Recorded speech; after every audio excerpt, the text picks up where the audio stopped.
আপনার যে ভদ্র, মানে আপনার ভিতরে যে একটা কিছু আছে, এটা প্রমাণের জন্য আপনাকে 3টা জায়গায় চুপ থাকতে হবে। 3টা জায়গা।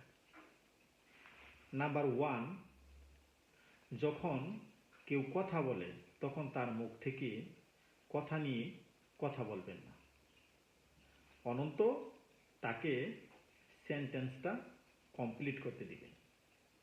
আপনার যদি কিছু বলার থাকে সেটা পরে বলেন, আগে একটা ব্যক্তি কি বলতে চাচ্ছে সেটা শুনেন। কিন্তু আমাদের মধ্যে অনেকেই আছেন একজনের মুখের কথা টাইনা নিয়ে আরেকজনে বলা শুরু করে। এই কাজটা করবেন না, এটা মারাত্মক পরিমাণে একটা অভদ্রতার কাজ। আর নাম্বার 2, ধরেন কোনো একজন ব্যক্তি আপনার কাছে তার নিজের আনন্দের গল্পটা শেয়ার করতেছে অথবা তার দুঃখের গল্পটা শেয়ার করতে চাচ্ছে। সেই সময় আপনার নিজের গল্পটা ইম্পোর্ট করবেন না।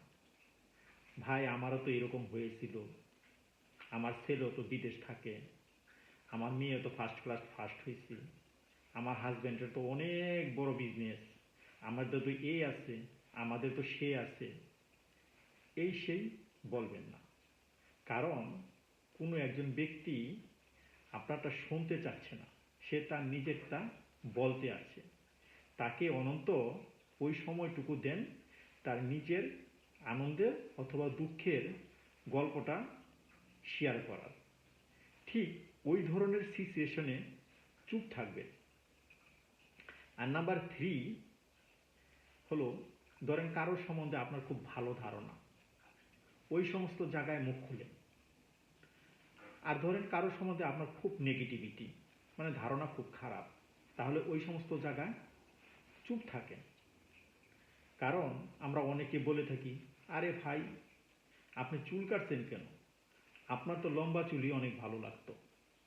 আরে আপা আপনি দিন দিন এত শুকিয়ে যাচ্ছেন কেন, আপনার শুকনাতে তো ভালো লাগে না, আপনি তো আগেই অনেক ভালো ছিলেন। আরে আপা আপনি মেকআপ করছেন কেন, আপনার তো মেকআপে ভালো লাগে না, আপনার তো আগেই অনেক সুন্দর লাগতো, ন্যাচারালি আপনি অনেক সুন্দর। অ্যাকচুয়ালি এটি কোনো ভদ্রতা না।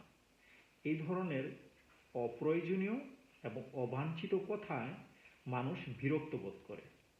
সুতরাং চুপ থাকাতেই যদি ভদ্রতা প্রকাশ পায় তাহলে চুপ থাকাই ভালো।